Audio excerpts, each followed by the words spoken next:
Magandang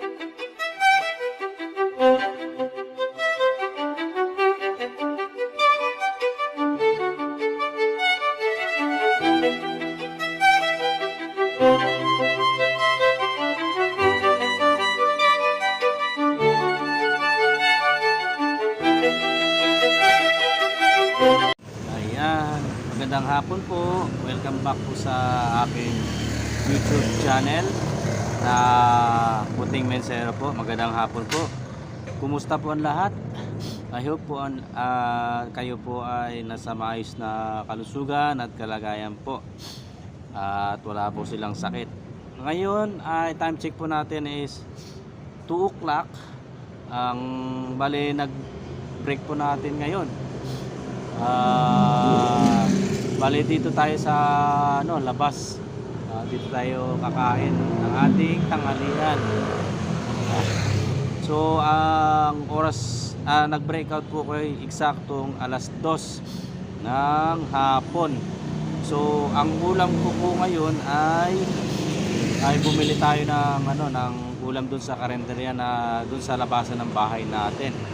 At ang ulam na binili ko ay dinakdakan at may baon po tayong kanin. So tara po, kakain po tayo. At bago tayo kumain, pray muna ako. Lord, salamat po sa inyong pagbiyahe ko po papunta sa trabaho ko na ligtas. At Lord, salamat po na sa biyaya na bigay niyo sa akin, sa aking harapan, ang aking ulam at ang kanin.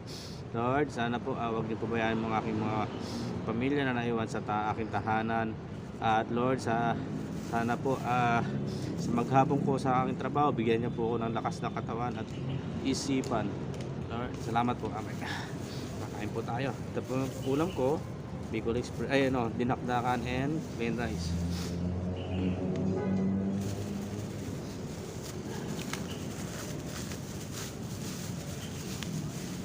Haluin na lang natin tong ating kanin tsaka ulam. Dinakdakan and so may baon po tayong kutsara. So shoutout po pula sa mga minamahal kong viewers diyan sa anumang panig ng mundo. Magandang hapon, magandang umaga at magandang gabi sa anumang panig ng mundo.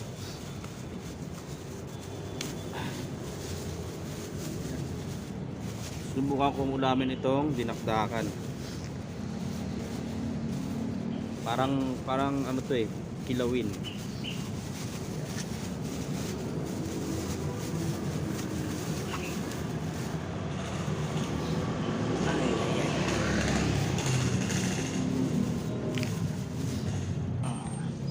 Ayan po, kain po tayo. Itong kinakainan ko is maganda, tahimik at mahangin at malilim. Sa ilalim po tayo ng puno.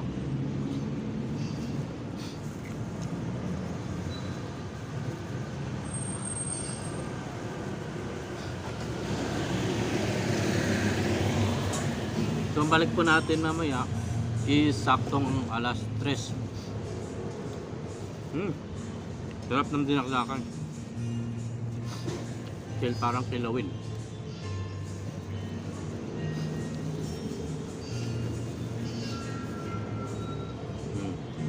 So, kain po sa lahat po sa aking mga minamahal na viewers.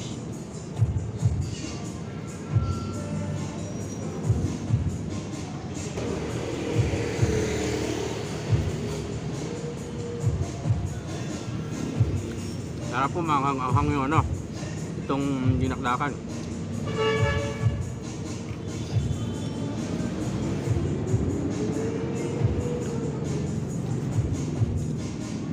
Sana po hindi tayo maka-copyright kasi meron tugtog dito sa sa may tricycle, papatugtog na malakas. Sana po hindi po ako maka-copyright. Sarap po. Parang iniyaw siya na balat.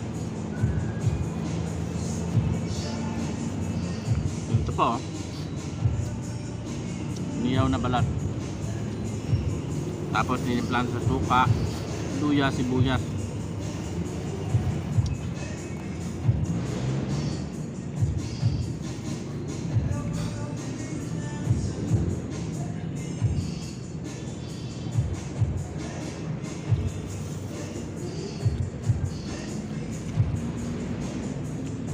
May baon din akong tubig.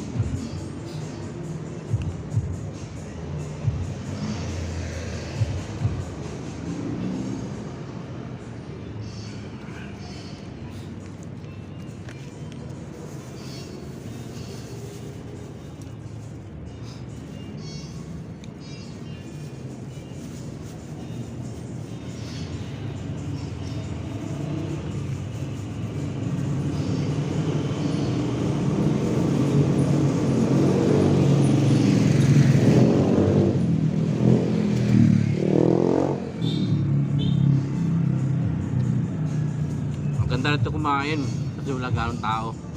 Yung dumadaan lang, mga tricycle, motor, yun lang po.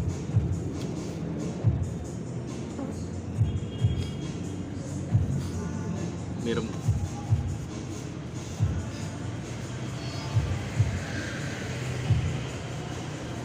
meron pala tayo ditong katabi. Yung pusa, ayun doon po sa gilid. Pusa.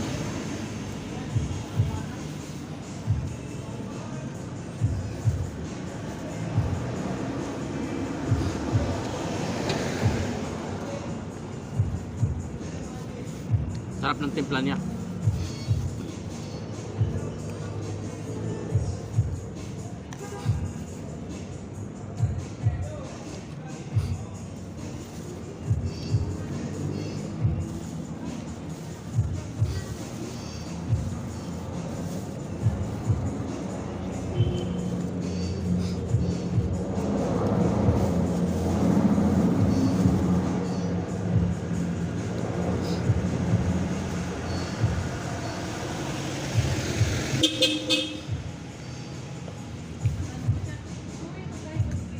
Napasarap ng tulog kagabi. Alam nyo kung ano oras ako nagising?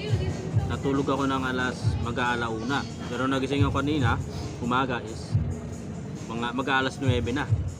Sarap ng tulog. Nakabuo ako ng 8 oras.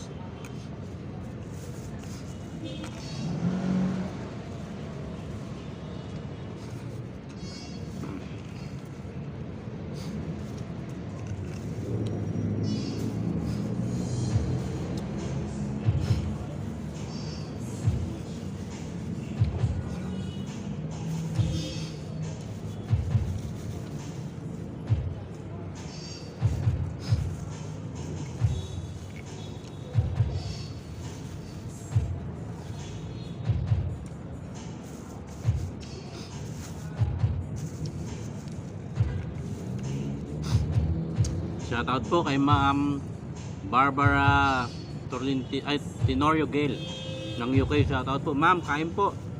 Magandang hapon, magandang umaga po. Kay Ma'am May Ann Mendoza. Ma'am, shoutout po. Kain po.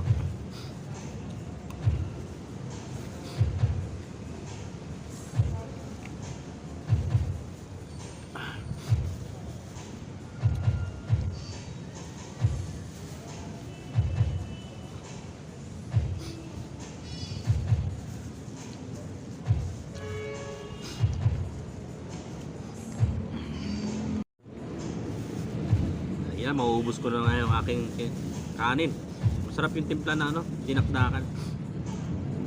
Yung dinakdakan is, I think delicacy ng mga ito, ubos na yung ulam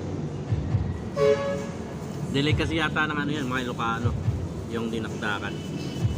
Sarap ng timpla.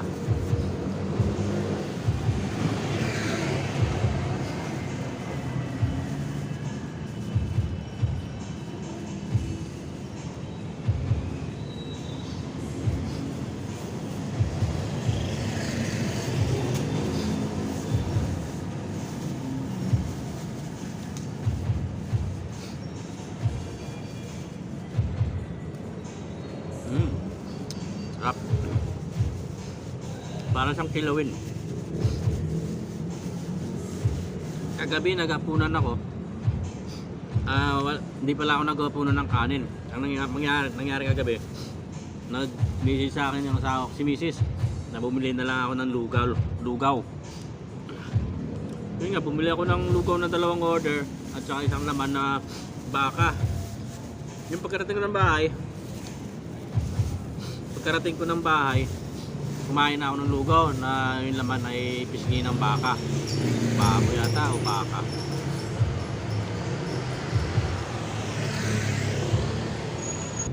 Yun, pagkarating ko ng... Sorry, thank you. Sarap, busog ako. Pagkarating ko ng bahay, kumain ako ng lugaw na may laman. Yung pinili ko, 40 pesos. After nung tawag nito, after kong kumain siguro mga 30 minutes, angati ako, namantalang katawan ko. Hindi ko, buti na lang may gamot ako na nakatabi, yung cetirizine sa allergy. Siguro yung binili kong lugaw na may laman, ano, yung baka old stock na yun. Kaya siguro na grabe ang kate ko, buong katawan ko, mga tawag to, yung labi ko parang namamantal, tapos yung braso ko puno ng pantal. Siguro yung tawag nito, mga old stock na pagkain, kahit na hindi seafoods, allergy ako. Kaya siguro hindi na ako bibili ng lugaw na may mga ganong laman. Nabusog ako.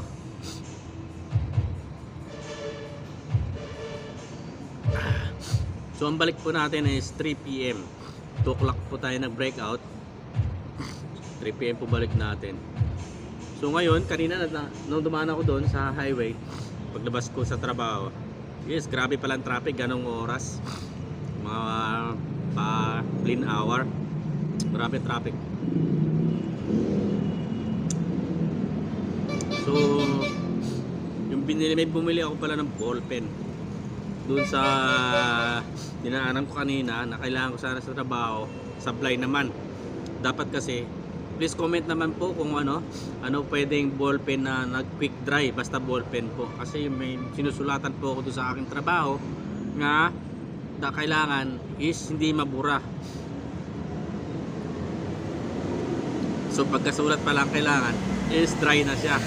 Mahirap kasi kung pag hindi dry, pagkasulat mo, madikitan lang ng yung balat or madikitan mo is nabubura. So very important po kasi yung kailangan yung ballpen na na quick dry sana. Ano kaya ang ballpen yun? Please comment lang po kung ano yung ballpen na pwede maganda. Yung isang kasamahan ko, ang advice sa akin is yung HBW ba yun? Sabi ganun, HBW yata ang tatak ng ballpen. So yun nga, mali. Kahit mali yung binili kong ballpen, makagamit ko rin naman. 15 pesos lang naman ang bili ko kanina doon. Ay, sorry, thank you. Shout out po pala sa lahat ng aking mga kamag-anak dyan sa Iloilo. Shout out po sa mga kamag-anak ko po dyan sa South Cotabato, Marvel, South Cotabato. Mga kapatid ko dyan. At mga kapatid ko dyan sa Iloilo din. And shout out po sa family ko dyan sa Caloocan. Shout out sa aking misis, shout out sa aking mga anak, shout out sa aking kapatid. And shout out din sa lahat ng aking mga relatives sa saan mang panig ng Pilipinas.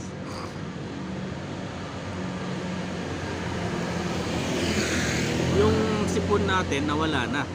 Kaso nga lang, parang may something lang dun sa may something lang yun sa lalamunan or sa ngalangala na parang every time na gusto mong iluwa.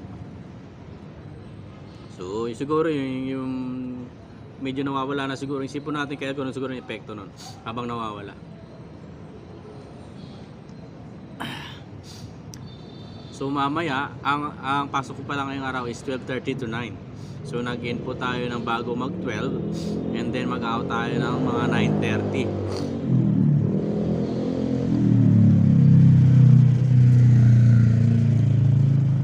And shoutout po pala sa lahat ng aking mga katrabaho dito sa aking workplace. Shoutout po sa inyong lahat.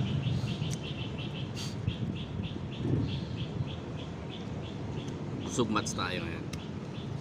Maganda rito pwesto dito.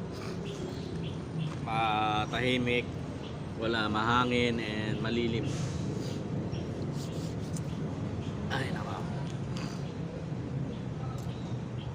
So natira sa share ko kahapon, yung share ko kahapon sa incentive na natira or na binigay sa akin ng share ng asawa ko is 200 na lang. So plus binili natin ng ballpen kanina. Yun, medyo kailangan natin magtipid at malayo pa ang sahod. So ang sahod natin is nasa 10 and 25. So adjust pa tayo sa sahod. So nasa ano pala tayo? Sa ilalim ng puno ng mahogany. So wala ganong tao dito. Tayo lang. Maganda, tahimik. So kanina medyo ang ano pala ngayon is duty na ako ngayon is more on cooking ako or hot. Nasa hot section ako ngayon. So kailangan ko may product na binigay sa akin or tinuro sa akin ng aking trainer. So ilang product yun? Isa, dalawa, tatlo, apat, 5 product. So pag-aralan ko yun, kailangan ko sundin yung mga tinuturo sa akin ng trainer. Salamat sa aking trainer sa pagtsatsaga and shoutout sa'yo. So time check is 2:25.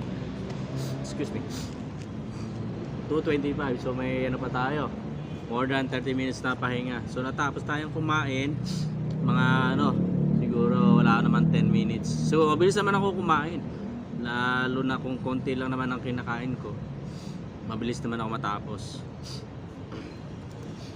So nakainom na pala ako ng vitamins ko kanina at saka yung sa tawag ito vitamins sa ugat.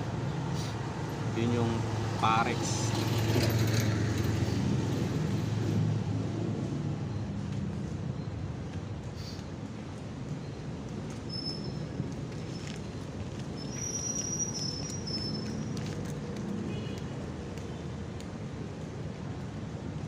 Meron pala tayong kasama dito. Medyo hindi ko nabigyan ng pagkain kasi yung pagkain kumanghang, baka hindi rin kainin, magkakalat lang dito. So yun po yung kasama ko. Isang pusa. Yun siya. Bukas dadala na lang kita ng pagkain. Paghahatian kita ng pagkain bukas. Ayan po siya. Nakita nyo po ba? Ayan siya. Yan. So bukas dadala kita ng pagkain. And kaninang umaga, pagising ko, nagulat ako. May pusa din na maliit sa bahay. Ewan ko kung saan pinulot ng magina ko yun. Kanina. Kulay puti. Sabi ko, naragdagan na naman pusa sa bahay. So pusa namin sa bahay is sobrang dami. More than 10, I think. Nasa more than 10 kami pusa namin. May maliit at may malaki. So, salamat po sa inyong suporta. Hanggang dito na lang po ang aking vlog. Shoutout po sa lahat ng aking mga minamahal na viewers. Magandang hapon po. At mabuhay po kayo lagi. And God bless. Salamat po. Bye!